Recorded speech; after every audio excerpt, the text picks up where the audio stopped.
The notification sound pierced through the quiet hum of David Chen's cramped cubicle at 2:47 a.m. His sister Jennifer's message glowed on his phone screen like a neon sign of disappointment. Still playing pretend analyst at your government filing job? Mom's worried you'll never amount to anything real. Maybe it's time to grow up and join the family business. We're expanding the real estate portfolio to Miami next month. There's always a place for you here if you stop chasing fantasies. Love, Jen. Before we jump back in, tell us where you're tuning in from. And if this story touches you, make sure you're subscribed, because tomorrow I've saved something extra special for you. David's fingers trembled slightly as he set the phone down next to his fourth cup of coffee, the bitter liquid now cold and forgotten. The fluorescent lights above cast harsh shadows across stacks of seemingly mundane reports that covered every inch of his desk. To anyone walking past his corner of the federal building's third floor, it looked like the workspace of someone drowning in bureaucratic mediocrity. File folders marked with innocuous labels like agricultural import analysis and trade pattern reviews created towers that blocked him from view. What Jennifer didn't know, what his entire family couldn't fathom, was that David Chen wasn't just another government drone shuffling papers in obscurity. He was senior intelligence analyst David Chen, one of 12 people in the entire country authorized to access cosmic clearance materials. The reports scattered across his desk weren't about corn shipments and textile imports. They were deep-dive intelligence assessments on foreign espionage networks, terrorist financing operations, and threats that kept the Director of Central Intelligence awake at night. For 7 years, David had maintained this careful facade, allowing his family to believe he was wasting his economics PhD and Mandarin fluency on a dead-end civil service position. It was easier to explain why he couldn't discuss his work, why his phone calls were sometimes interrupted by urgent meetings, why he traveled frequently to locations he couldn't name. The cover story of being a low-level trade analyst gave him the perfect shield for a life spent in the shadows of national security. The Chen family had built their fortune on visible success. Jennifer, at 35, had transformed their father's modest Sacramento construction company into Chen Development Group, a multi-million-dollar real estate empire stretching across California's Central Valley.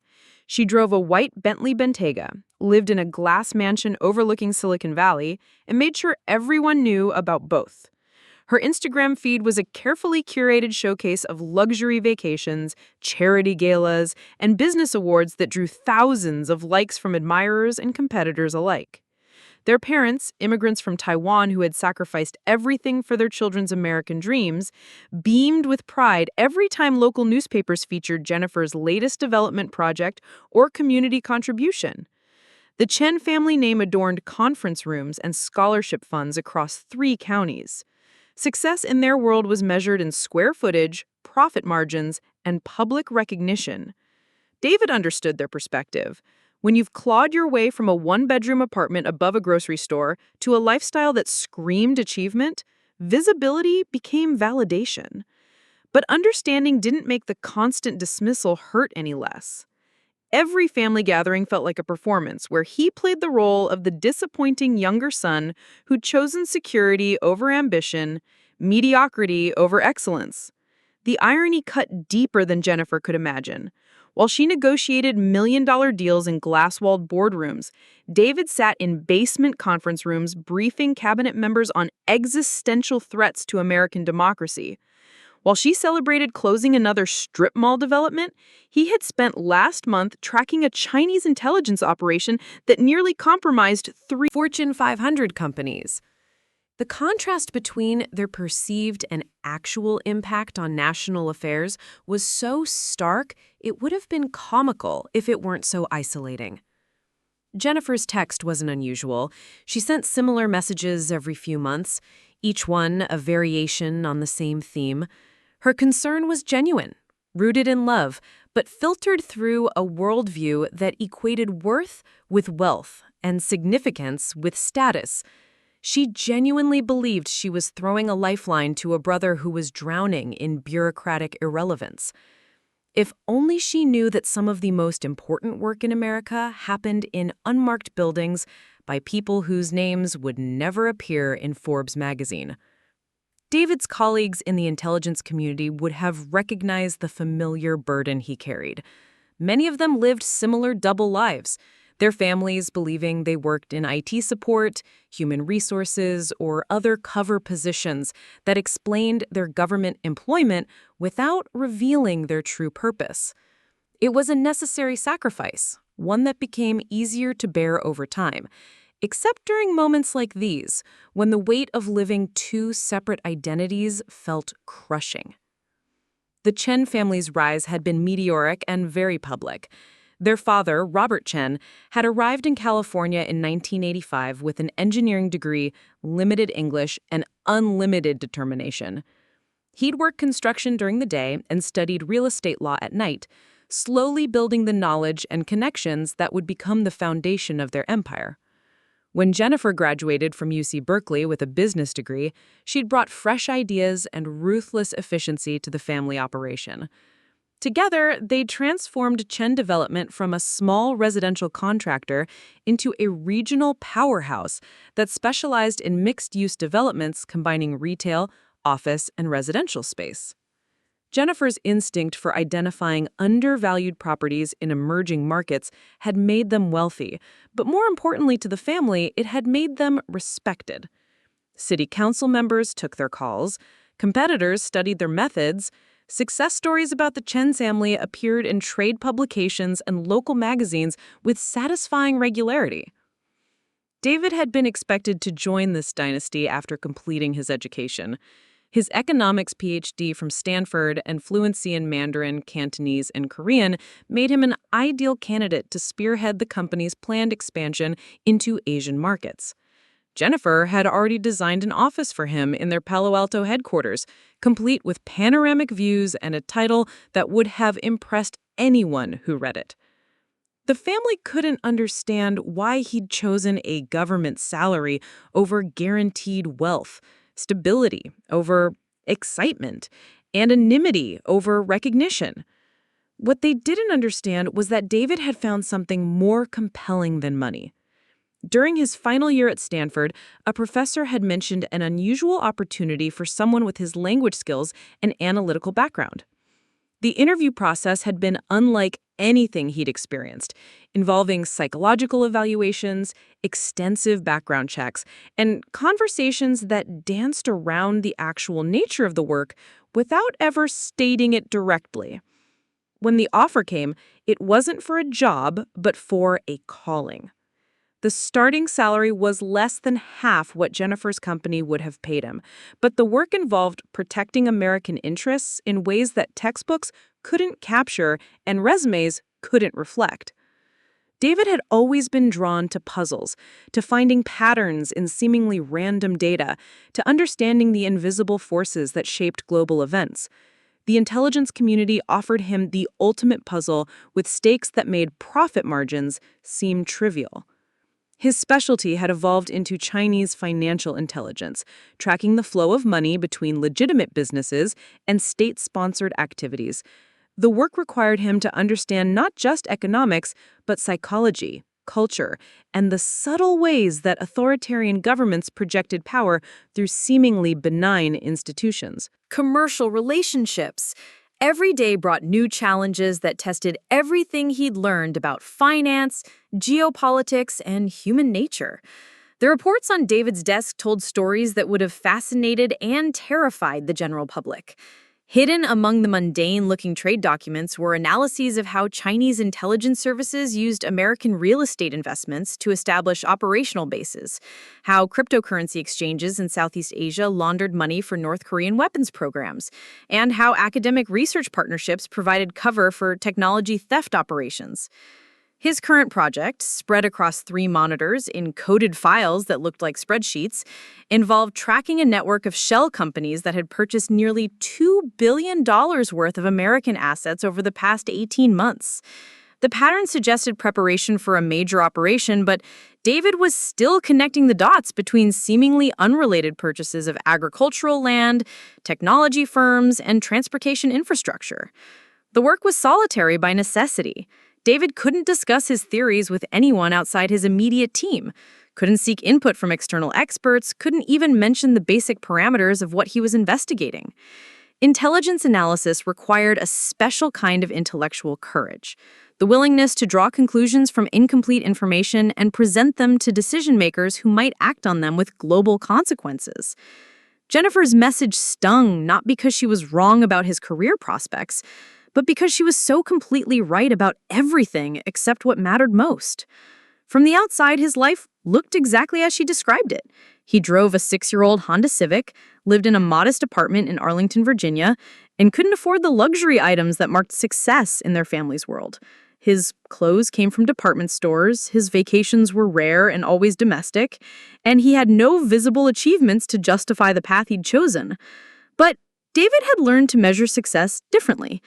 6 months ago, his analysis of Chinese agricultural investments had helped prevent what could have been a devastating supply chain attack during a simulated crisis scenario. 2 years before that, his report on cryptocurrency patterns had provided the crucial link that dismantled a terrorist financing network spanning 4 countries. The work was invisible, anonymous, and absolutely essential. The hardest part wasn't the secrecy itself, but the way it affected his relationships with people he loved. David couldn't explain why he sometimes looked exhausted after what appeared to be routine workdays, why he occasionally received urgent phone calls that required him to leave family gatherings without explanation, or why he seemed to know more about international affairs than someone in his supposed position should. His parents had stopped asking about his work years ago, interpreting his vague responses as embarrassment about his lack of advancement rather than necessary operational security. Jennifer filled the silence with her own assumptions, creating a narrative about his life that became more entrenched with each passing year. The longer he maintained his cover, the more impossible it became to correct their misunderstandings without revealing classified information. David's team at Langley understood the sacrifice. His supervisor, Sarah Martinez, was a 20-year veteran who had navigated similar challenges with her own family. She'd learned to compartmentalize the frustration of being underestimated by people who couldn't know better, to find validation in the work itself rather than external recognition. It was a skill that took years to develop and never stopped being difficult. The intelligence community was filled with people like David, brilliant individuals who had chosen impact over recognition, substance over appearance. Many of them came from families that valued visible success, creating a constant tension between personal fulfillment and social expectations. It was Preparing and narrating this story took us a lot of time, so if you are enjoying it, subscribe to our channel. It means a lot to us. Now back to the story. The hidden costs of intelligence work that recruitment materials never mentioned and training programs couldn't address. Jennifer's latest message represented a familiar frustration, amplified by timing. David was 3 weeks into his most important assignment yet, an investigation that had already briefed to the deputy director and was drawing attention from the highest levels of government. The irony of being lectured about career advancement while working on a project that could influence foreign policy decisions was almost overwhelming. The Chen family's success story was real and admirable, but it existed in a world where achievement could be measured and celebrated publicly. David operated in the opposite environment, where success was often measured by disasters that didn't happen, by threats that were neutralized before they became visible, by intelligence that prevented crises rather than solving them. It was meaningful work that left no visible trace, important contributions that could never be acknowledged. His phone buzzed again. Another message from Jennifer. David, I'm serious about this. Dad's not getting any younger, and the business needs fresh ideas. You're wasting your talents on whatever it is you do all day. Come to dinner Sunday, and let's talk about your future. Real talk. No more excuses. David stared at the message for a long moment, then returned to his monitors. The Shell Company investigation was reaching a critical phase, with patterns emerging that suggested a timeline more aggressive than anyone had anticipated. His analysis would be briefed to the National Security Council within 48 hours, potentially influencing decisions that could affect millions of lives. But Jennifer would never know about any of that. She would continue believing that her little brother was wasting his education on meaningless paperwork, that he lacked the ambition to build something significant, that his life was somehow less valuable than her highly visible achievements. The truth was classified at levels that created an unbridgeable gap between his reality and her perceptions. This was the burden that every intelligence professional carried, the weight of living a double life, where the people who mattered most could never fully understand what you did or why it mattered. David had made peace with that sacrifice years ago, but moments like these made it feel fresh and painful again. The notification sound that had started this internal monologue belonged to a system that connected him to some of the most sensitive information in the American government. The same phone that received Jennifer's dismissive messages also delivered intelligence briefings that could change the course of international relations. The contrast between those two realities captured everything about the life he'd chosen and the price he paid for choosing it. 3 floors below David's cubicle, in a conference room that didn't appear on any building directory, preparations were underway for a briefing that would validate everything he'd sacrificed to get to this moment. But Jennifer would be the last person to know about any of it. And that knowledge sat in David's chest like a stone that never stopped weighing him down. As he turned back to his analysis, David Chen looked like exactly what his family believed him to be, a mid-level government employee grinding through another late night of thankless paperwork. The appearance was perfect, the cover story was intact, and the most important work of his career was about to begin. His sister's message would have to wait. The country's security couldn't. The call came at 4:17 a.m. on a Tuesday morning, pulling David from the deepest sleep he'd managed in weeks. The secure line's distinctive ring pattern sent adrenaline through his system before he was fully conscious. Only 3 people had this number, and none of them called unless the world was about to change. "Chen here," he answered, his voice automatically steady despite the hour. "We need you in the SIF in 20 minutes. Sarah Martinez's voice carried an edge David had only heard twice before in their 7-year working relationship. Bring everything on the Shanghai Maritime Network. Everything. The line went dead. David was already reaching for his clothes, muscle memory taking over as his mind processed the implications.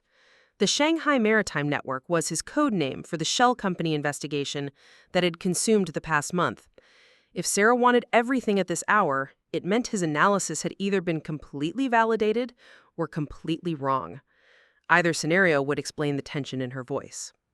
David's apartment was a study in careful mediocrity, designed to support his cover story while providing the security features his real job required. To a casual observer, it looked like the home of a mid-level bureaucrat who shopped at Target and ate too much takeout.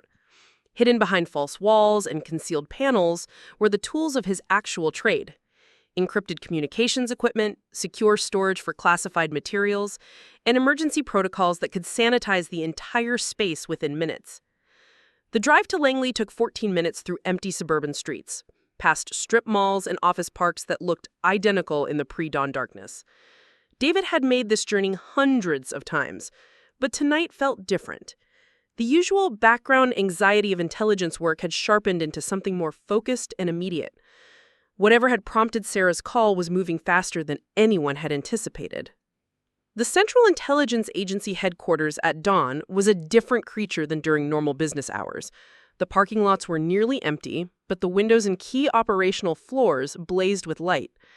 David's security badge granted him access to areas that most employees never saw: elevators that didn't appear on building directories, and corridors lined with doors marked only by numbers and security classifications.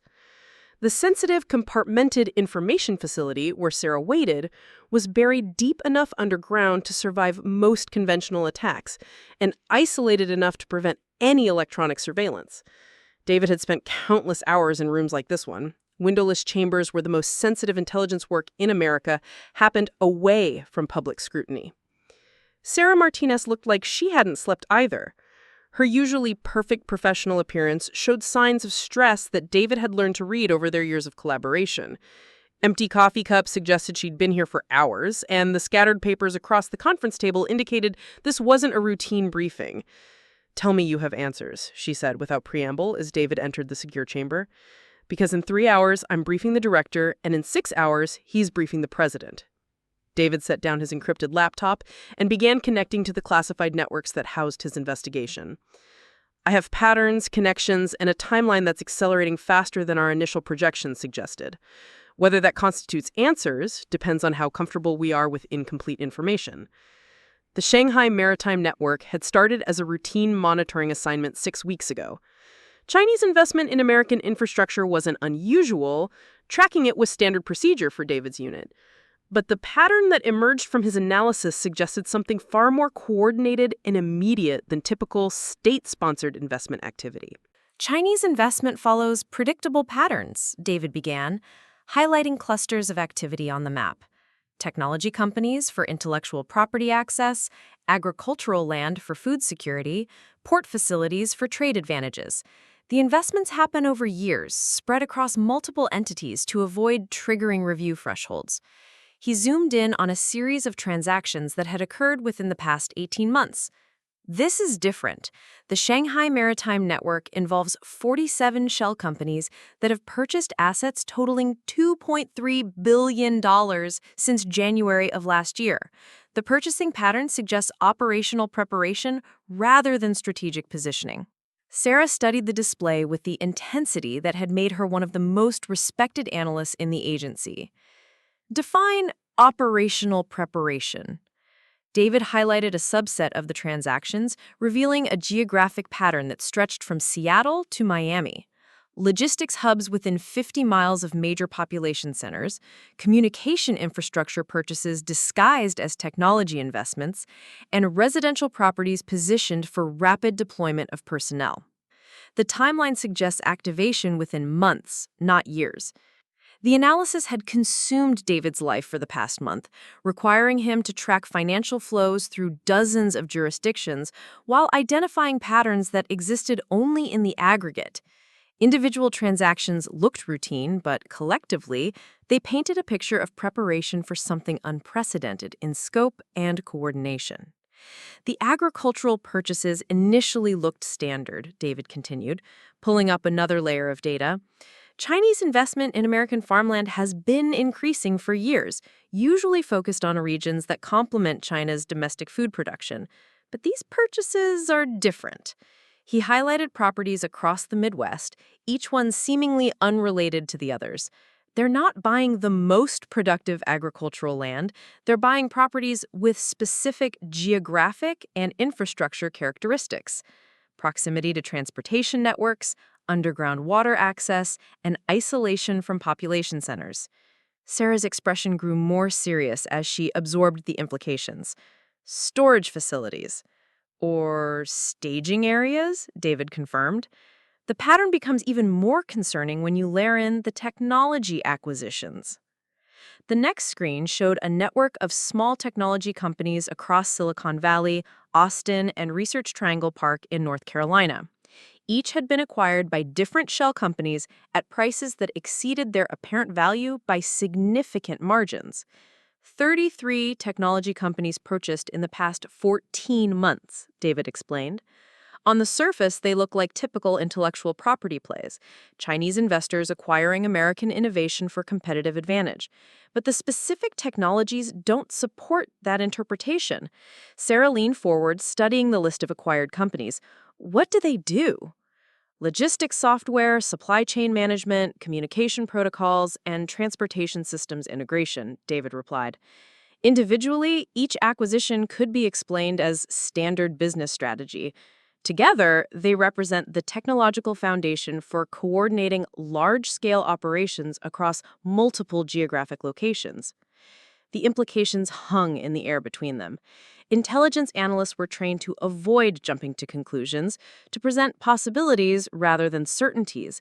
But the pattern David had uncovered suggested preparation for something that went far beyond traditional espionage or influence operations. There's more, David said, pulling up financial transaction data that had taken weeks to decrypt and analyze. The funding sources. The money trail was perhaps the most disturbing aspect of his investigation. Traditional Chinese investment in America typically flowed through established channels, state-owned enterprises and sovereign wealth funds that operated with varying degrees of transparency. Network was funded differently. The $2.3 billion came through cryptocurrency exchanges, private banks in Southeast Asia, and shell companies registered in jurisdictions with minimal disclosure requirements, David explained. The financial architecture is designed for deniability and rapid deployment, not long-term investment management. Sarah studied the financial flowcharts with growing alarm. How rapid? The funds were positioned for simultaneous activation across all 47 entities within a 72-hour window, David replied. Someone built a financial mechanism for coordinating a $2 billion operation with minimal advance notice. The conference room fell silent as both analysts contemplated what they were seeing. Intelligence work involved constant evaluation of threats that might never materialize, theoretical dangers that required practical preparation, but the Shanghai Maritime Network felt different, more immediate and concrete than the usual strategic concerns that occupied their attention. Timeline, Sarah said finally. When do you think this becomes operational? David had been dreading this question because his analysis pointed to an answer that seemed almost impossible to believe.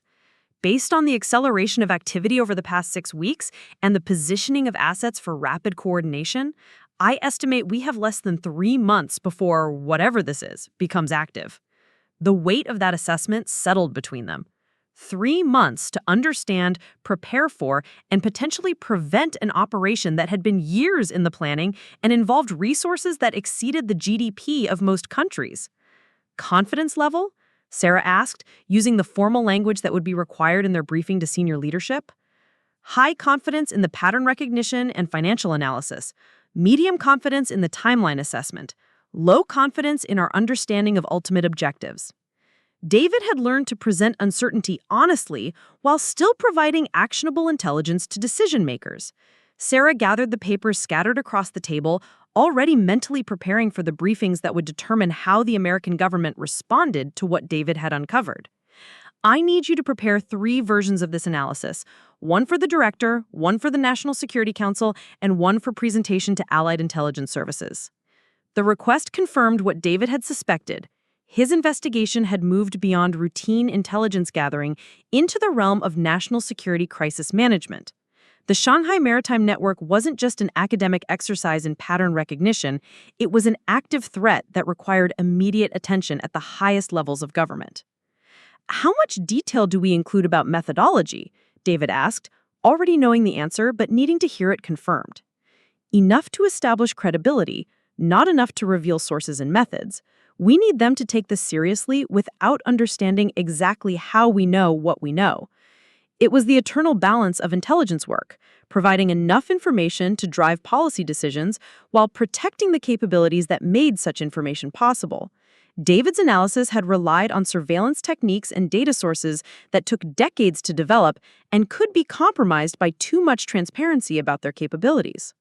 The next few hours passed in intense preparation. David refined his analysis, created multiple versions of his presentations, and prepared for questions that would probe every assumption and conclusion in his work.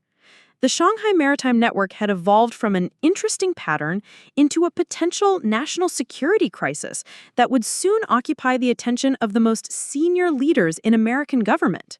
As dawn broke over the Virginia countryside, David found himself in the surreal position of preparing to brief the President of the United States on an investigation that his family believed was routine paperwork.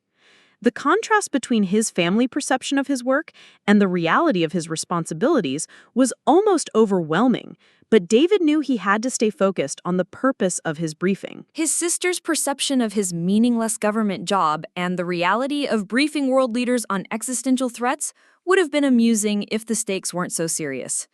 Jennifer's text message from the previous night seemed to come from a different universe, a world where success was measured in luxury cars and real estate portfolios rather than prevented disasters and protected freedoms.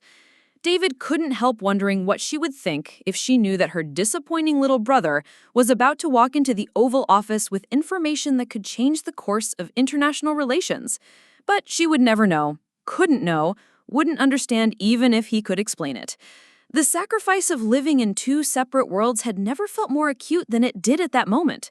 preparing to brief the president while his family planned another intervention about his lack of career ambition. The irony was sharp enough to cut, but David had learned to compartmentalize such feelings. The work was too important to be derailed by personal frustrations, the stakes too high to be influenced by family misunderstandings. In a few hours, he would be sitting across from the most powerful person in the world, discussing threats that could affect millions of lives.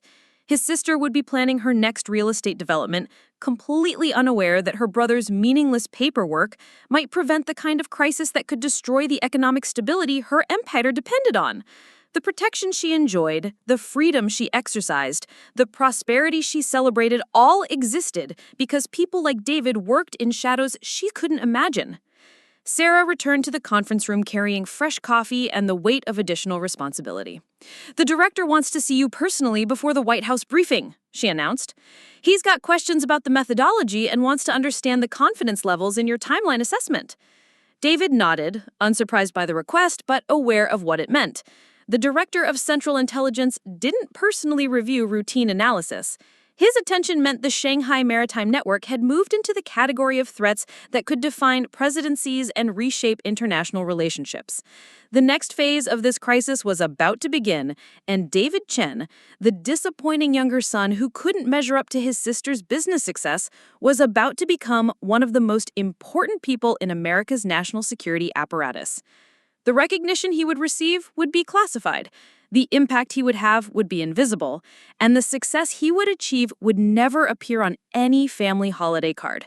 But for the first time in years, David felt the deep satisfaction that came from knowing his work mattered in ways that couldn't be measured by profit margins or publicity. The Shanghai Maritime Network was about to become the most important investigation of his career and possibly the most significant intelligence analysis of the decade. His phone buzzed with another message from Jennifer, but David didn't look at it. The world's most powerful people were waiting to hear what he had discovered, and nothing else seemed quite as important at that moment. The White House Situation Room at 11:30 a.m. was packed with faces David recognized from classified briefings and congressional testimony. Secretary of Defense Patricia Williams sat across from National Security Advisor Michael Torres, both studying preliminary reports with expressions that suggested the gravity of what David had uncovered was already being absorbed at the highest levels of government. The Director of Central Intelligence, Thomas Brennan, occupied the chair closest to where the president would sit, his weathered features betraying nothing about the bombshell analysis they were about to present.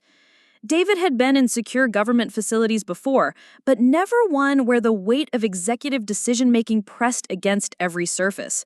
The Situation Room existed in a state of permanent readiness, designed to facilitate the kind of decision-making that would define American foreign policy. Conversations that shaped global events. Today, his investigation into shell company patterns and financial flows would become the foundation for decisions that could prevent or precipitate an international crisis. President Rebecca Morrison entered precisely at noon, her presence immediately commanding the attention of everyone in the room. David had seen her in news conferences and official portraits, but meeting her in person revealed the intensity that had carried her through 20 years of politics to the highest office in the land. She took her seat at the head of the table with the economical movements of someone who had learned to conserve energy for the decisions that mattered most. Director Brennan, President Morrison began without preamble. "I understand we have a situation that requires immediate attention." Brennan nodded toward David, who felt the familiar sensation of moving from the analytical world into the realm of policy implementation. "Madam President, I'd like you to meet David Chen, senior intelligence analyst specializing in Chinese financial operations. His investigation has uncovered what we believe to be preparation for a coordinated operation unlike anything we've previously encountered." David stood, acutely aware that his next few minutes would determine how the most powerful government in human history responded to a threat he had identified through months of painstaking pattern recognition. The presentation materials he'd prepared were classified at levels that restricted their circulation to fewer than 50 people in the entire world. "Mr. Chen," President Morrison said, gesturing for him to begin, "walk me through what you found." David activated the secure display system, revealing the network analysis that had consumed his life for the past 2 months. The Shanghai Maritime Network appeared on screens around the room, its web of connections and financial flows creating a visual representation of coordinated preparation that spanned the continental United States. Madam President, over the past 18 months, 47 shell companies with verified connections to Chinese intelligence services have purchased $2.3 billion worth of American assets. David began, his voice steady despite the magnitude of the audience. The pattern suggests preparation for simultaneous activation across multiple geographic locations within a compressed time frame. The room remained silent as David highlighted key components of the network. Agricultural properties positioned for a logistics coordination, technology companies acquired for operational capabilities, and financial structures designed for rapid deployment of resources across vast distances. Each element looked routine in isolation, but collectively represented something unprecedented in scope and sophistication. The timing concerns us most, David continued, advancing to his timeline analysis.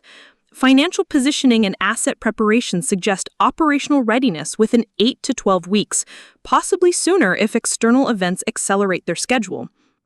Secretary Williams leaned forward, studying the geographic distribution of purchased assets. What kind of operation requires this level of coordination and investment? David had anticipated this question, but struggled with how to answer it without speculating beyond what his evidence supported. The asset pattern suggests capability for large-scale disruption of supply chains, communication networks, and transportation infrastructure. Whether that represents preparation for economic warfare, physical sabotage, or coordinated influence operations remains unclear. National Security Advisor Torres traced the network connections on his briefing materials, his expression growing more serious as he absorbed the implications. How confident are we in the timeline assessment? High confidence in the financial analysis and asset positioning, David replied, using the precise language required for intelligence presentations. Medium confidence in the operational timeline. The acceleration pattern suggests imminent activation, but we lack specific intelligence on triggering events or final objectives. President Morrison studied the analysis for several minutes, asking pointed questions about methodology, confidence levels, and alternative interpretations of the data. David found himself defending conclusions he had tested repeatedly over weeks of investigation, explaining how seemingly innocuous transactions revealed coordination that defied conventional business logic. Mr. Chen, the president said finally, in your professional assessment, what are we looking at? David had known this moment would arrive, the point where analysis became recommendation and intelligence became policy guidance. Madam President, we're looking at preparation for the most sophisticated state-sponsored operation ever attempted against American domestic infrastructure. The resources involved, the coordination required, and the timeline suggest something intended to fundamentally disrupt American economic and social stability. The weight of that assessment settled over the room like a physical presence. David had spent months building toward this conclusion, but hearing himself presented to the president made the implications feel immediate and terrifying. The Shanghai Maritime Network represented a new category of threat, one that traditional defense mechanisms weren't designed to address. Options, President Morrison said, turning to our national security team. The next hour involved rapid-fire discussion of response scenarios, each one carrying risks that could escalate into broader conflict or fail to prevent the operation David had identified. Diplomatic protests would alert the Chinese to American awareness of their activities. Economic sanctions could trigger the very crisis the network was designed to exploit. Military responses risked escalation that could spiral beyond anyone's control. David found himself in the surreal position of providing additional analysis while the highest levels of American government debated how to respond to his investigation. The shell company patterns he had identified in his Arlington cubicle were becoming the foundation for decisions that would affect millions of lives and potentially reshape international relationships. Mr. Chen, President Morrison said during a brief pause in the policy discussion, this analysis represents exceptional work. How long have you been tracking these patterns? 6 weeks of intensive investigation, Madam President, building on 7 years of monitoring Chinese financial activities in American markets. David felt simultaneously proud of the recognition and aware of how little his family understood about what he actually did for a living. The president nodded thoughtfully. I want daily updates on any changes in the network status. If your timeline assessment is correct, we need real-time awareness of any acceleration or modification in their preparations. David confirmed his understanding while processing the magnitude of what had just occurred. The President of the United States was personally requesting updates on his investigation, making him one of the primary sources of intelligence for what could become the most significant national security crisis of the decade. The meeting concluded with assignments for follow-up analysis, coordination with allied intelligence services, and preparation for potential response scenarios. David left the White House carrying the weight of knowing that his work would influence decisions at the highest levels of government, while remaining completely invisible to anyone outside the intelligence community. From other family members. David had forgotten about the Sunday dinner his sister had mentioned, the family intervention about his career prospects that now seemed to exist in a completely different universe from the one he actually inhabited. The most recent message from Jennifer read, "David, where are you? We've been waiting for 2 hours. Mom made your favorite pot roast, and Dad wants to discuss opportunities with the company. This is exactly the kind of behavior that proves you're not serious about your future. Call me back immediately." David stared at the message while sitting in his car outside his apartment building, trying to reconcile the two versions of his life that existed simultaneously. In one reality, he was a disappointment to his family, a brother who couldn't be bothered to show up for dinner or take advantage of obvious opportunities for advancement. In the other, he was a senior intelligence analyst whose work had just reached the Oval Office and whose conclusions would influence American foreign policy for months to come. The contrast felt sharper than ever before. But David realized something had changed during his day at the White House. For the first time in years, he felt genuinely proud of the choice he had made, fully satisfied with the path he had taken despite its personal costs. The recognition he had received was classified and temporary, but it was also real and meaningful in ways that luxury cars and newspaper profiles could never match. David's secure phone rang as he was deciding how to respond to Jennifer's increasingly frantic messages. The distinctive tone indicated a call from Langley, probably Sarah with follow-up questions or additional assignments related to the Shanghai Maritime Network. "Chen here." "David, it's Sarah. We've got a problem." The tension in her voice was immediately apparent. "The network is accelerating. Financial movement started 3 hours ago across multiple accounts. Whatever timeline we thought we were working with just got compressed." David felt his stomach drop as he processed the implications.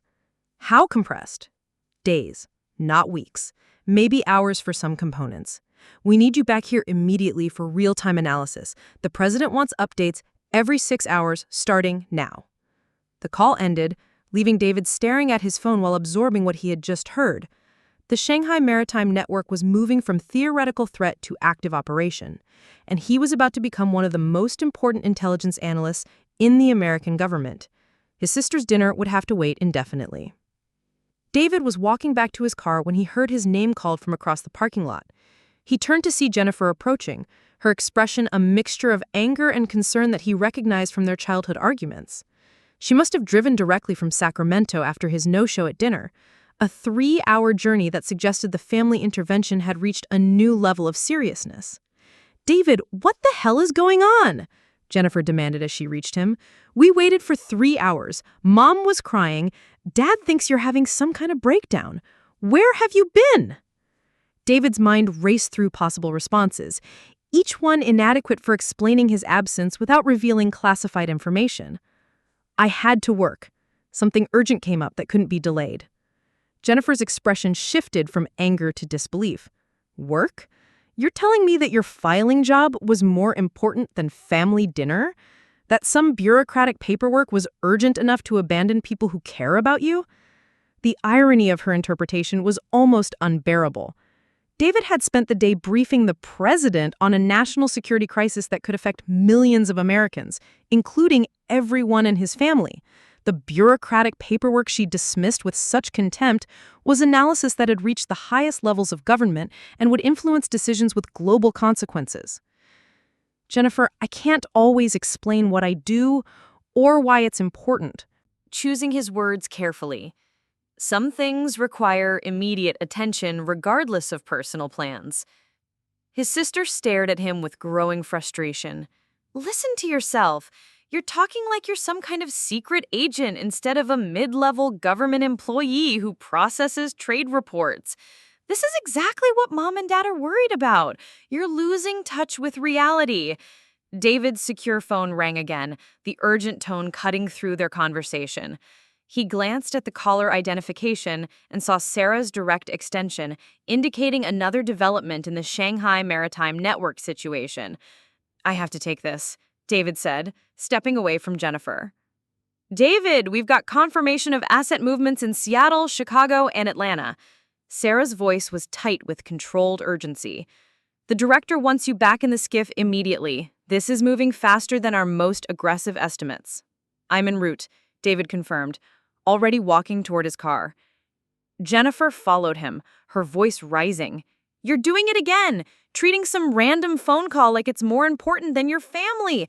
This is exactly the behavior we're trying to help you change. David reached his car and turned to face his sister, seeing her genuine concern and complete misunderstanding of his situation. For 7 years, he had maintained his cover story so successfully that even people who loved him couldn't imagine an alternative reality where his work mattered more than they could comprehend. Jennifer, I need you to trust me when I say that some things are more important than they appear, David said, getting into his car. I can't explain everything, but what I do matters more than you realize. His sister stood in the parking lot as he drove away, her expression a mixture of hurt and confusion that would haunt David for the rest of the night. But the Shanghai Maritime Network was accelerating toward activation, and personal relationships would have to wait until national security was secured. The drive back to Langley passed in a blur of traffic and secure phone calls. David's analysis was becoming the foundation for real-time crisis management as the Chinese operation moved from preparation to execution. His identification of the network had given American leadership crucial advance warning, but the timeline compression meant every minute mattered. David arrived at CIA headquarters to find the building in a state of controlled emergency. Additional personnel had been called in, secure conference rooms were occupied by senior officials, and the parking lots showed the unusual activity that indicated a major operation was underway. His investigation had triggered the kind of response reserved for the most serious national security threats. Sarah met him at the security checkpoint, her expression reflecting the gravity of what they were facing. The network activated 2 hours ago. Financial transfers, personnel movements, and communication patterns all confirming operational status. Your timeline assessment was optimistic. David followed her into the secure elevator that would take them to the Crisis Management Center. How much acceleration are we seeing? 18-month preparation compressed into 72 hours of execution. Whatever they're planning, it's happening this week. The elevator doors opened onto a scene of intense activity. Intelligence analysts, policy officials, and senior leadership had transformed the underground facility into the nerve center for America's response to the Shanghai Maritime Network. David's cubicle upstairs seemed like a relic from a simpler time when his work had been theoretical rather than operational. Director Brennan approached them as they entered the main analysis center. Mr. Chen, your investigation may have prevented the most significant attack on American infrastructure since Pearl Harbor. We need you to maintain real-time analysis of network activity while we coordinate our response. David took his position at a workstation that connected him directly to the most sensitive intelligence gathering systems in the American government. The Shanghai Maritime Network was no longer a pattern he was studying. It was an active operation he was helping to counter in real time. His family's intervention about career advancement would have to wait until he finished helping to defend the country. Over the next 18 hours, David worked without breaks as the Chinese operation unfolded across multiple states simultaneously. His analysis guided law enforcement raids that disrupted logistics hubs, financial investigations that froze operational accounts, and diplomatic communications that prevented the crisis from escalating into open conflict. The Shanghai Maritime Network was neutralized through combination of preemptive action and international cooperation that David's intelligence had made possible. By dawn of the following day, what could have been a catastrophic attack on American infrastructure had been reduced to a series of arrests and asset seizures that would be reported in newspapers as routine law enforcement actions. David emerged from the Crisis Management Center 40 hours after entering it, exhausted, but aware that his work had contributed to preventing a disaster that could have affected millions of Americans. The recognition would be classified. The details would remain secret, but the impact was measurable in disasters that didn't happen and freedoms that remained protected. His phone showed dozens of missed messages from Jennifer and other family members, their concern and frustration evident even in text form. David realized that his no-show at dinner, followed by 2 days of complete silence, had probably convinced them that their worst fears about his mental state were confirmed. But something fundamental had changed during his time in the crisis center. David no longer felt the need to apologize for choices they couldn't understand or justify work they couldn't see. His career had meaning that transcended their ability to measure it, impact that exceeded their capacity to recognize it, and importance that didn't require their validation to be real. David drove home through morning traffic, past the suburban developments and shopping centers where families like his own lived lives made possible by people like him working in shadows they never imagined. The protection they enjoyed, the stability they took for granted, and the freedom they exercised all depended on intelligence professionals whose contributions would never appear in any public recognition. His apartment felt different when he finally returned to it, less like a cover story and more like a sanctuary. David had spent 7 years living in 2 separate realities, maintaining a careful balance between his visible identity and his classified responsibilities. But the Shanghai Maritime Network had changed something fundamental about how he understood the value of what he did and the cost of doing it well. Jennifer called as David was finally allowing himself to consider sleep. He answered on the 4th ring, prepared for anger, but hoping for understanding. "David, where have you been?" Her voice carried exhaustion that matched his own. "We've been worried sick. Mom thinks you're having some kind of crisis. Dad wants to hire a private investigator. This has gone beyond career advice into genuinely scary territory." David sat on his couch, looking out at a suburban landscape that had been protected from a disaster most residents would never know had been threatened. "Jennifer, I need you to understand something. I can't always explain where I am or what I'm doing, but it's not because I don't care about family. It's because some responsibilities don't allow for explanations." His sister was quiet for a moment, processing implications she had never considered. "David, what exactly do you do for the government?" It was the question David had been avoiding for 7 years, the one that could compromise his cover or reveal the gap between his family's perceptions and his reality. But after preventing a national catastrophe while missing family dinner, the balance between security and Honesty felt different. "I analyze threats to American national security," David said carefully.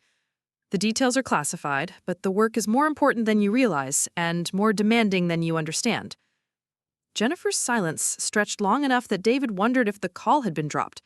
When she spoke again, her voice carried a completely different tone than any he had heard from her in years. "David, are you telling me that you're some kind of intelligence analyst? That the job we've been mocking for 7 years actually involves protecting the country?" David chose his words with the care that came from years of discussing classified work. "I'm telling you that some government jobs are more significant than they appear, that some people choose impact over recognition, and that not all important work can be celebrated publicly." The implications of what he was suggesting settled over their conversation like a weight neither of them had expected to carry. Jennifer had built her entire perception of her brother on the assumption that his career was meaningless, that his choices were misguided, and that his potential was being wasted on bureaucratic irrelevance. "How long have you been doing this kind of work?" Jennifer asked quietly.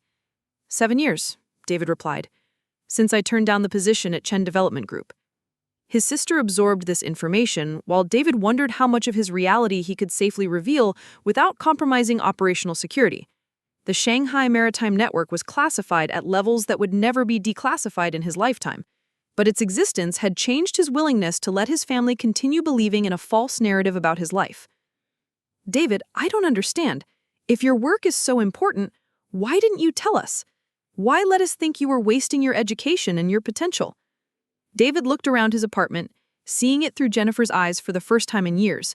The modest furniture, the generic decorations, the complete absence of status symbols that marked success in their family's world. Everything had been chosen to support a cover story that was becoming increasingly unnecessary and costly to maintain.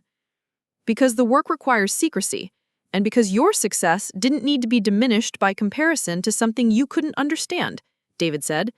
You built something incredible with Chen Development Group. That achievement doesn't become less meaningful because I chose a different path. Jennifer was quiet again, processing information that recontextualized 7 years of family dynamics. Are you happy, David?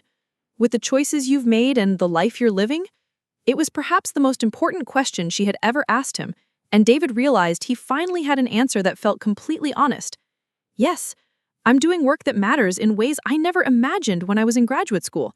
The recognition is classified, and the impact is invisible, but the meaning is real. His sister sighed, a sound that carried years of accumulated misunderstanding and genuine concern. I owe you an apology, David. We all do. If your work is what you're describing, then we've been incredibly unfair in how we've judged your choices. David felt something shift in his chest, a tension he had carried for so long that he had forgotten what it felt like to breathe without it. Jennifer, you don't need to apologize for caring about my future or worrying about my happiness. I appreciate that you want the best for me, even when we disagree about what that looks like.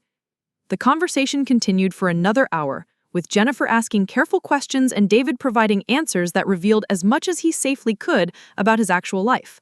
The Shanghai Maritime Network would remain classified, but the general reality of his work could finally be acknowledged without completely destroying the cover story that protected him. When the call ended, David felt lighter than he had in years. His family would never fully understand what he did or why it mattered, but the gap between their perceptions and his reality Had narrowed to something manageable. He no longer needed to pretend that his work was meaningless or apologize for choosing impact over recognition. David's secure phone displayed a message from Director Brennan, brief but unprecedented in his 7-year career. Exceptional work on the Shanghai Maritime Network. Your analysis prevented a national catastrophe. Well done. The recognition was classified and temporary, but it was also real and meaningful in ways that newspaper profiles and business awards could never match. David had found something more valuable than his sister's public success. The quiet satisfaction of work that mattered more than anyone would ever know. Contributions that would never be celebrated, but had protected millions of people from a disaster they would never realize had been threatened. 6 months later, David stood in Jennifer's office overlooking Silicon Valley, watching her review architectural plans for Chen Development Group's newest project. The glass towers and luxury amenities represented everything their family had built through decades of hard work and visible achievement. It's impressive, David said honestly, studying the scale and ambition of the development. You've created something that will define this region for generations. Jennifer looked up from her plans with an expression that had become familiar over the months since their conversation about his real work. Thanks, David, but I think I finally understand that impressive work doesn't always look the same. Some of the most important contributions happen where nobody can see them. The acknowledgement meant more to David than any public recognition could have provided. His sister had built an empire that would be photographed and celebrated for decades. He had prevented disasters that would never be mentioned in any history book. Both forms of achievement mattered, but only one required the sacrifice of living in shadows, where the most important work in America quietly continued. The months following the Shanghai Maritime Network crisis transformed David's life in ways both visible and invisible. While the operation itself remained buried under layers of classification that would outlast his career, its impact rippled through his personal relationships and professional standing in subtle but meaningful ways. The confidence he had gained from preventing a national catastrophe carried into every aspect of his existence, changing how he moved through the world and how others perceived him. Jennifer had begun asking different questions during their weekly phone calls. Instead of inquiries about career advancement and salary increases, she wanted to understand the intellectual challenges of his work, the satisfaction he derived from analysis and problem solving, and the ways his education had prepared him for responsibilities she was only beginning to comprehend. The shift represented more than curiosity. It reflected her growing recognition that success could be measured in dimensions she had never considered. The Chen family dynamics had evolved accordingly. Their parents, initially confused by Jennifer's sudden respect for David's career choices, gradually absorbed the reality that their younger son had found meaningful work that utilized his abilities in ways they had never understood. The details remained classified, but the general framework of his importance to national security became an accepted part of family conversations. Robert Chen had stopped making comments about David wasting his Stanford education on government bureaucracy. Instead, he began speaking with pride about having a son who served his country in ways that required intelligence and dedication. The transformation wasn't dramatic or sudden, but it was real and lasting. David's father had built his American dream on visible achievement, but he was learning to value contributions that couldn't be quantified in traditional metrics. David's work environment had changed as well. Director Brennan had personally requested his assignment to a new task force focusing on emerging technological threats from state actors. The position came with increased security clearances, expanded access to intelligence sources, and recognition as one of the agency's most capable analysts for complex pattern recognition work. His success with the Shanghai Maritime Network had marked him as someone capable of identifying threats that others might miss. The new assignment involved monitoring artificial intelligence development in potentially hostile nations, tracking the intersection of technology advancement and intelligence capabilities. It was work that required David to understand not just economics and finance, but computer science, behavioral psychology, and the subtle ways that technological progress could be weaponized by sophisticated adversaries. The intellectual challenges were enormous, but so was the potential impact of getting the analysis wrong. Sarah Martinez had been promoted to Deputy Director of Analysis, partly based on her management of the Shanghai Maritime Network crisis. She had recommended David for a corresponding advancement that would make him one of the youngest senior analysts in the agency's history. The recognition was internal and classified, but it represented validation from people who understood exactly what his contributions meant to American security. David's apartment had undergone subtle changes that reflected his evolving sense of himself and his place in the world. While maintaining the modest appearance necessary for his cover story, he had begun investing in quality items that brought him genuine pleasure: better coffee, higher quality books, art that spoke to him rather than serving as generic decoration. The changes were small but significant, representing a man who no longer felt the need to apologize for his choices or diminish his achievements. The most significant change, however, was in David's relationship with his own identity. For 7 years, he had maintained a careful separation between his public persona and his classified responsibilities, living essentially as two different people depending on his environment. The Shanghai Maritime Network crisis had forced him to integrate these identities in ways that felt both liberating and challenging. He no longer felt the constant tension of living a double life, the exhausting effort required to remember which version of himself he was supposed to be in any given situation. The work remained classified, the details stayed secret, but David had found a way to be authentically himself while maintaining operational security. It was a balance that many intelligence professionals never achieved, and it made every aspect of his life more satisfying. Jennifer's business had continued expanding, with Chen Development Group announcing plans for their first international projects in Singapore and Vancouver. The success was genuine and impressive, representing years of strategic planning and careful execution. But Jennifer approached these achievements with a different perspective than she had in the past, recognizing that her public success was one form of contribution among many possible ways to make a meaningful impact. During a family dinner in Sacramento, the first David had attended in over a year, Jennifer had raised questions about The balance between public recognition and personal satisfaction. She was curious about how David maintained motivation for work that couldn't be celebrated or even acknowledged outside a small circle of colleagues. The conversation revealed her growing understanding that different personality types thrived under different conditions, and that her need for public validation wasn't universal. David's mother, Linda Chen, had been the most affected by the revelation that her younger son's work was more significant than she had understood. Her worry about his career prospects had been replaced by concern about the stress and responsibility his position must involve. She began asking about his health, his sleep patterns, and whether he had adequate support for managing whatever pressures his job created. The maternal instinct that had previously manifested as criticism about his lack of ambition now expressed itself as protective concern about the burden he carried. Linda couldn't know the details of what David did, but she understood enough to worry about the psychological toll of work that involved protecting others while remaining invisible to those being protected. Her transformation from disappointment to pride had been gradual but complete. David's relationship with extended family members had improved as well. Cousins who had previously treated him with polite dismissal began seeking his opinions on current events and international relations. They couldn't know about his specific expertise, but they sensed that his perspective on global affairs was more informed than his modest government position would suggest. The respect was subtle but real, representing a shift in how his intelligence and education were perceived within the family structure. The most unexpected development had been David's growing friendship with Jennifer's business partner, Michael Wong, a fellow Stanford graduate who specialized in international finance. During family gatherings, Michael had begun engaging David in conversations about currency fluctuations, trade policy, and emerging market dynamics. While David couldn't reveal his classified knowledge, he could discuss these topics with an expertise that impressed someone whose own career depended on understanding global financial patterns.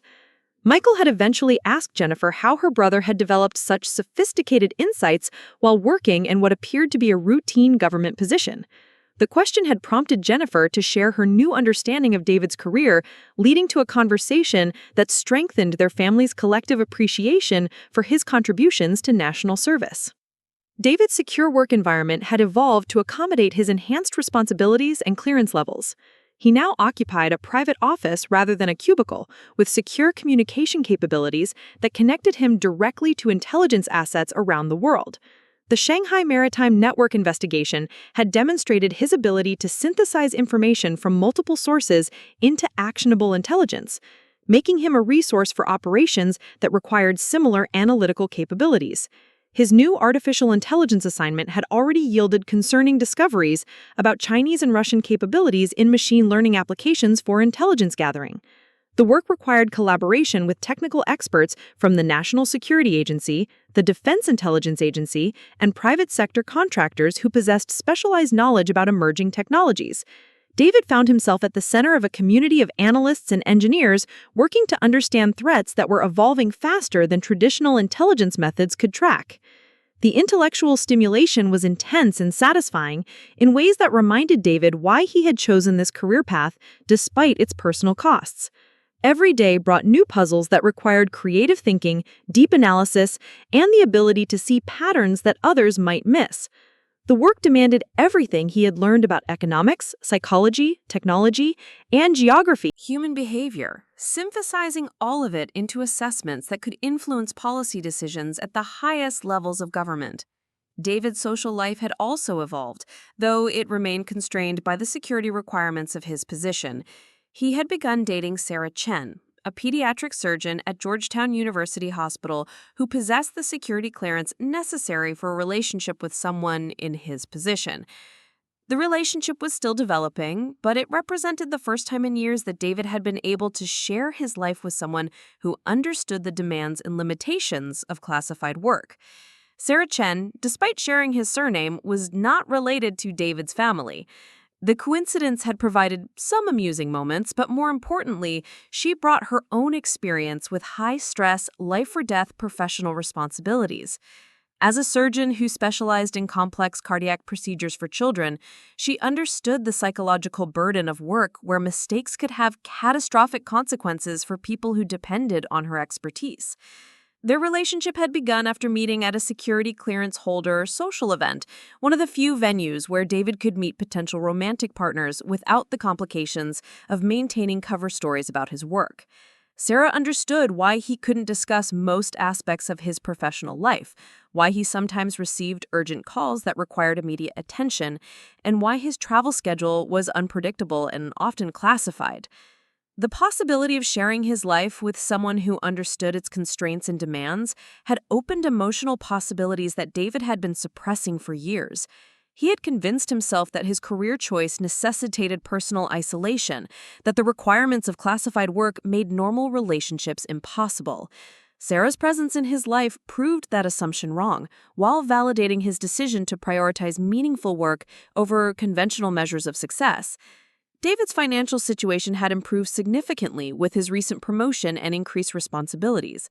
While he would never achieve the wealth that Jennifer had accumulated through real estate development, his government salary now provided comfortable security and the ability to enjoy experiences that had previously been beyond his reach. He had been able to pay off his student loans, establish a substantial emergency fund, and begin investing for long-term financial independence. More importantly, the increase in income had eliminated the visible markers of financial struggle that had contributed to his family's concern about his career choices. David could now afford better clothes, a reliable car, and the occasional vacation without stretching his budget or compromising his ability to maintain his cover story. The external improvements were modest but significant in terms of how others perceived his life choices. The Chen family's annual holiday gathering that December was different from any David could remember. Instead of feeling like the disappointing family member who had failed to live up to his potential, he was welcomed as someone whose contributions were valued, even if they couldn't be fully understood. The shift in dynamics was subtle but profound, affecting every conversation and interaction throughout the celebration. Jennifer had announced her engagement to Marcus Rivera, a successful architect whose work complemented her development projects. The announcement had been accompanied by discussions about wedding plans, future children, and the expansion of both their professional and personal partnerships. David found himself genuinely happy for his sister's success without feeling diminished by comparison to her achievements. His parents had begun asking about his own romantic prospects, expressing hope that he might find someone who understood and appreciated the work he did for the country. The questions came from a place of caring rather than judgment, representing their desire for his happiness, Then concern about his ability to attract a successful partner. David had been able to share his developing relationship with Sarah Chen, giving his parents reason to believe that his career hadn't prevented him from building a meaningful personal life. The conversation during that holiday dinner had touched on subjects that would have been impossible to discuss in previous years. David's expertise on international affairs, his understanding of global economic patterns, and his insights into geopolitical developments were now recognized as valuable perspectives rather than academic theories disconnected from practical reality. His family began asking his opinions on news events and policy developments, treating him as someone whose analytical capabilities provided unique insights into complex situations. Robert Chen had shared stories about his own immigration experience and the sacrifices he had made to build opportunities for his children in America.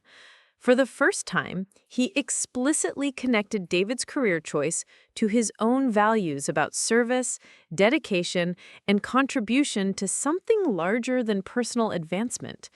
The recognition meant more to David than any promotion or salary increase could have provided. Linda Chen had expressed pride in both her children's achievements, acknowledging that success could take many different forms, and that both public recognition and private contribution were valuable ways to make a meaningful impact. Her ability to appreciate David's career choice without fully understanding its details represented a form of trust and respect that had been missing from the relationship for years. The extended family members who attended the gathering treated David with a respect and curiosity that reflected their growing awareness of his professional importance. While they couldn't know the specifics of his work, they understood enough to appreciate that his education and abilities were being utilized in ways that served important national interests. The change in their perception was gradual, but unmistakable. David's work in the months following the holiday gathering had continued to produce intelligence that influenced policy decisions and operational responses to emerging threats. His analysis of artificial intelligence developments in potentially hostile nations had identified several concerning trends that required immediate attention from senior leadership. The pattern recognition skills that had made him valuable for financial intelligence proved equally applicable to technological threats. The new assignment had required David to develop expertise in areas far from his original training in economics and finance. He had spent weeks learning about machine learning algorithms, neural network architectures, and the ways that artificial intelligence could be weaponized for intelligence gathering or cyber warfare. The intellectual challenge was enormous, but it was also invigorating in ways that reminded him why he had chosen a career that prioritized learning and growth over predictable advancement. His collaboration with technical experts from other agencies had expanded his professional network and enhanced his reputation within the intelligence community. David was increasingly recognized as someone who could bridge the gap between technical capability and strategic analysis, translating complex technological developments into assessments that policymakers could understand and act upon. The artificial intelligence investigation had also required coordination with allied intelligence services, particularly those in countries where American technology companies had significant operations or partnerships. David found himself briefing foreign intelligence officials on threats that could affect their national interests, as well as American security. The international aspect of the work added complexity, but also significance to his contributions.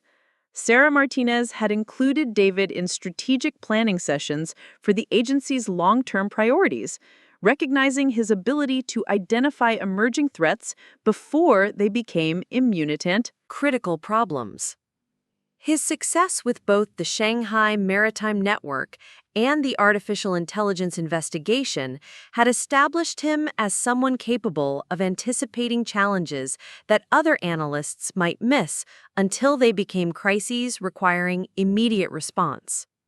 The personal satisfaction David derived from this work was deeper and more sustaining than anything he had experienced in his previous positions. Each day brought intellectual challenges that utilized every aspect of his education and training, problems that required creative thinking and analytical rigor in equal measure. The sense of contributing to something larger than himself, of protecting people who would never know they had been threatened, provided meaning that transcended conventional measures of career success. David's relationship with David Chen had deepened throughout the year, evolving into something that both of them recognized as potentially permanent. Their shared understanding of high-stress, professional responsibilities had created a foundation for mutual support and respect that made their personal relationship stronger. Sarah's experience with life-or-death medical decisions gave her perspective on the psychological demands of David's classified work, while his analytical skills helped him understand the pressures she faced in pediatric cardiac surgery. They had begun discussing marriage and the practical considerations of building a life together while maintaining security clearances that imposed constraints on everything from travel destinations to social media usage.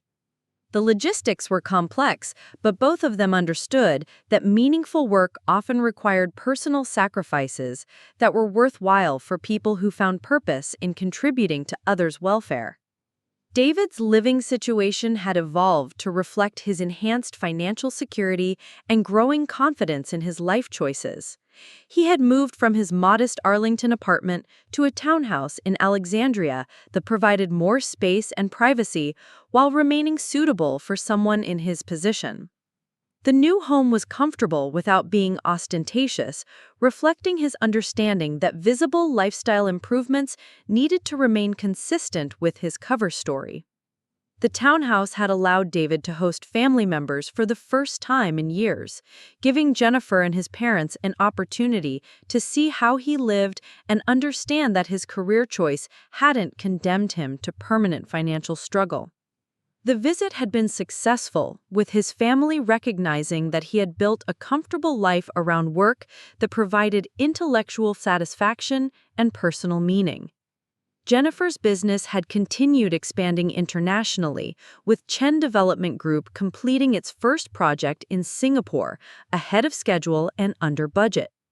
The success had validated her strategic vision while providing opportunities for growth that could sustain the company's development for decades.